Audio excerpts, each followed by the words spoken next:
We're about to dive into one of the most unbelievable survival stories you will ever hear.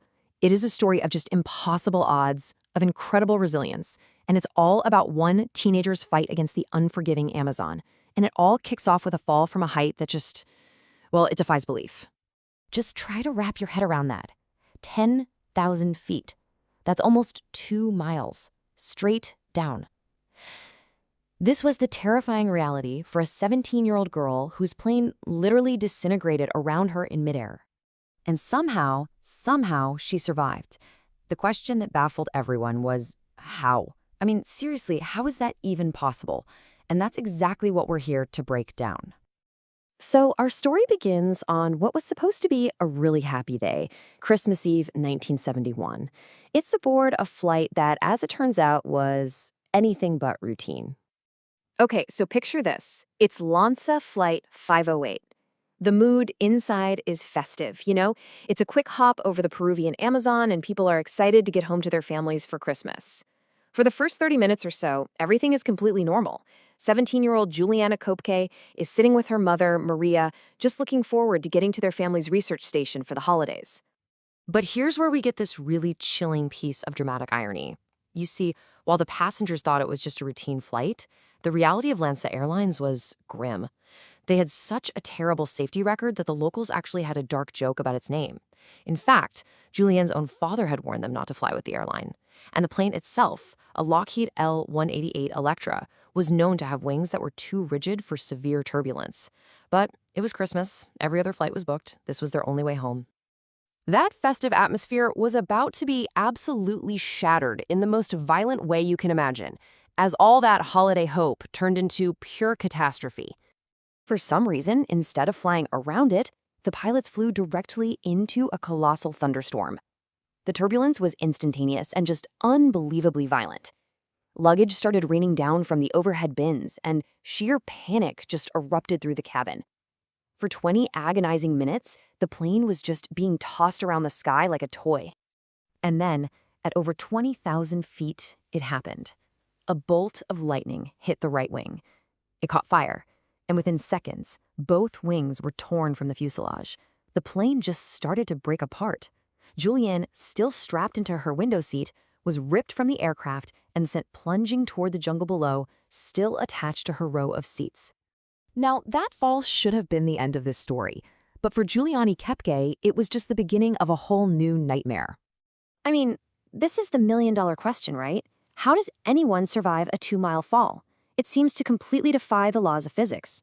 But it turns out, this unique, almost unbelievable combination of factors lined up to create what you could only call a 1 in a billion miracle.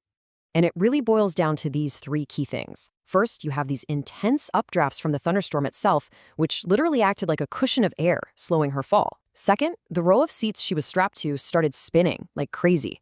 This created what's called an auto-rotation effect.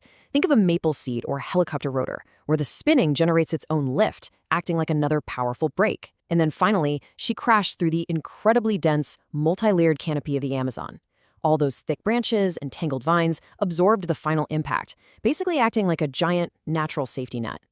She woke up the next morning, Christmas Day, on the jungle floor. She was alive, but just barely.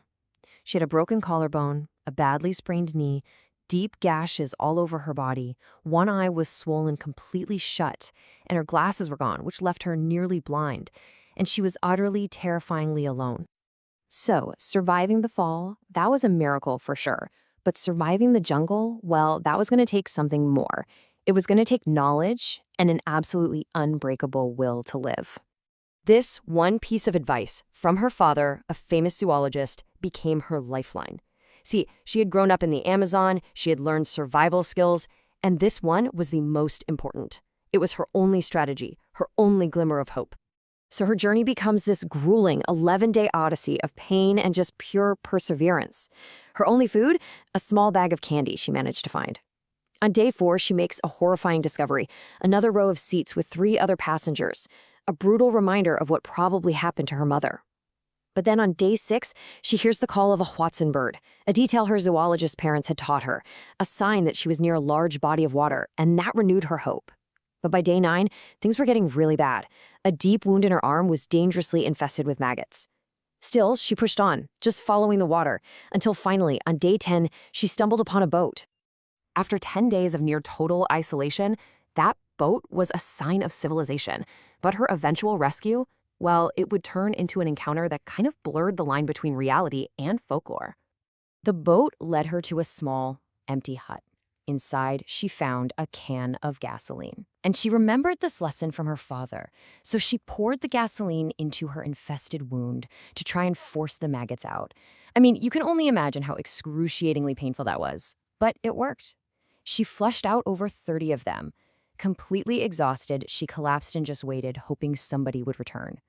And then, that evening, she heard voices. But when 3 loggers emerged from the forest, they didn't see a teenage girl. To them, she looked like a ghost. With her clothes in tatters, her eyes swollen, her body gaunt, they thought she was the Yaku Mama, a mythical water spirit from local legends. It actually took her explaining in Spanish that she was the survivor of the Lanza crash for them to finally realize who and what they were looking at. That rescue was the end of her ordeal in the jungle, but it was really just the beginning of her coming to terms with the tragedy and somehow building a new life from its ashes. 14. Just remember that number for a second. Investigators later concluded that as many as 14 other people, including the pilot, might have actually survived the crash itself. But they did what most of us would do. They waited for rescue. A rescue that, in the dense Amazon, just never came. Julianne's decision to move, to follow her father's advice, that was the crucial difference between life and death. And what a life it became. The very jungle that nearly killed her became her life's work. She followed right in her parents' footsteps, becoming a distinguished zoologist specializing in the Amazon. Eventually, she took over her family's research station, Panguana, and has dedicated her entire career to protecting the exact same ecosystem that was the site of both her greatest trauma and her greatest triumph. And yet, for decades, she was haunted by survivor's guilt, constantly asking herself that impossible question, why me? Why was I the only one? And maybe the answer isn't just in the miracle of the fall, but in the strength she found on the ground. It's just a powerful testament to human resilience, and it shows that sometimes survival is about way more than just chance.